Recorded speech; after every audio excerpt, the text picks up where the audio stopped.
Hello friends, இன்றைக்கி சப்பாத்திக்கு பட்டாணி கிரேவி எப்படி செய்வோம், சிம்பிளாக செய்வோமா எப்படி. அதுக்கு பட்டாணியை குக்கரில் இப்படி வேக வச்சு வச்சுருக்கேன். பட்டாணி வேக வச்சு வச்சுருக்கேன். தேங்காய், சோம்பு, பூண்டு, பச்சை மிளகாய் அரைச்சிக்கிடுவோம். அப்புறம் ஆனியன் பொடியாக கட் பண்ண, கடுகு, கருவேப்பிலை, வீட்டு குழம்பு மிளகாய்த்தூள், மல்லி இலை, அவ்வளோதான். சிம்பிளாக பண்ணிடலாம். ஸ்டவ் ஆன் பண்ணிடணும்.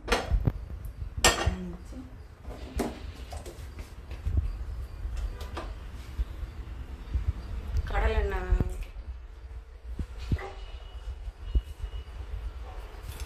கடுகு,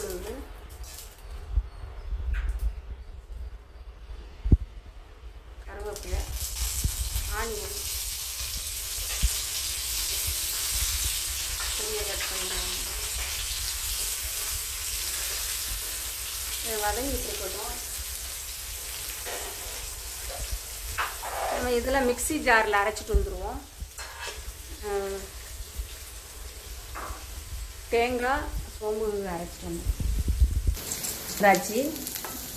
அரைச்சிட்டு வந்தாச்சு. வெங்காயம் வதங்கிடுச்சு.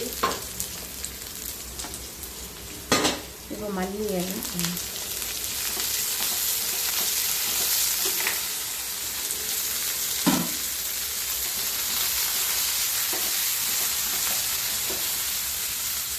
இப்போ வீட்டு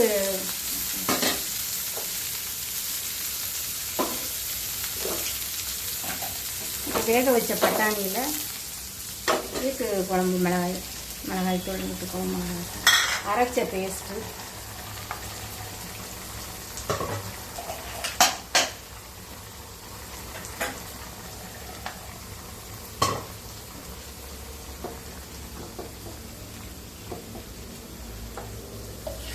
வதக்கின இது ஆட் பண்ணிடுவோம்.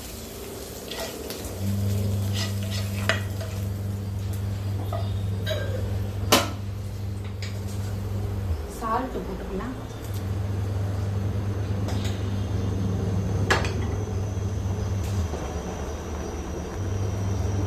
இது நல்லா ஒரு விசில் வரட்டும். வெயிட் பண்ணுவோம். இந்த குக்கரை ஓப்பன் பண்ணி பார்த்துடலாம். சூப்பராக ரெடி ஆயிடுச்சு. கொஞ்சம் கரம் மசாலா போட்டுக்கணும்.